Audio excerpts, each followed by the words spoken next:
Kung gusto nyong tapusin ang buwan ng Enero ng may positive vibes at maghanda para sa mga darating na araw, alamin na natin yan sa hatid na feng shui tips ni Master Hans Kua dito lang sa Hans Sabi.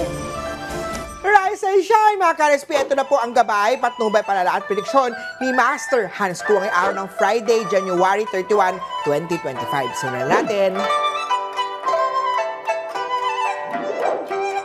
Para sa mga pinanganak ng Year of the Rat ngayong araw, ang last day ng January, huwag maging masyadong trusting sa matatamis na salita at mga pangako. Umiwas mag-invest o magbigay agad ng tiwala. Purple at 9 ang swerte kay Year of the Rat. Sa mga Year of the Ox naman, focus sa mga activities na may movement o pagpapawisan ka. Super busy ka kaya trabaho at nakalimutan mo ang sariling kalusugan. Yellow at 2 ang swerte kay Year of the Ox. Sa mga Year of Tiger naman ay you need to work together with your partner. Huwag mong gawing rivalry o competition ang relasyon nyo. Green at 6 ang swerte kay Year of the Tiger. Kay Year of the Rabbit naman tayo, huwag mong i-ignore ang iyong gut feeling o gut instinct mo. Kung nararamdaman mo na up to no good na ang iyong mga nakakasama sa trabaho man o sa negosyo, sa huli, walang ibang magmamalasakit sa pinaghirapan mo kundi ang sarili mo. Blue at 3 ang swerte kay Year of the Rabbit. Punta naman tayo kay Year of the Dragon. Love your partner or spouse. Be faithful kahit maraming pagsubok. Red at 8 ang swerte kay Year of the Dragon. Ito naman sa Year of the Snake. Huwag hanapin ang pag-ibig sa maling lugar. Ang panandali ang saya ay hindi makakapuno ng butas na nasaktan mong mga puso. White at 7 ang swerte kay Year of the Snake. Sa mga pinanganak ng Year of the Horse, hindi pa naman problema ang pera. Ngunit i-prioritize ang pag-ipon o pagtatabi. Huwag makampante. Orange at 1 ang swerte kay Year of the Horsey. Sa mga Year of the Goat naman tayo, stay in the side of good.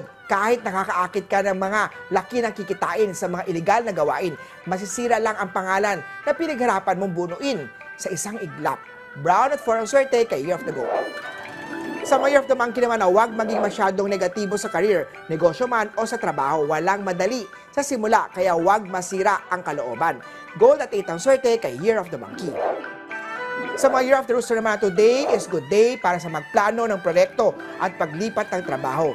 Your good luck charm this 2025 Year of the Wooden Snake are Piyaw, Money Tree, o Wealth Buddha. Bilhin yan sa Lucky Charm Store ni Master Hans Kua. Silver at 3 ang swerte kay Year of the Rooster.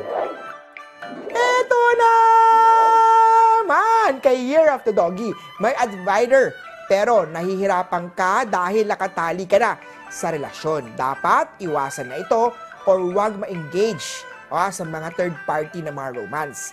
Gray at 6 ang swerte kay Year of the Doggy. Para sa Year of the Pig naman, not a good day for love. Ingat sa conflict. Ingat din na maging victim ng love scam. Marami dyan.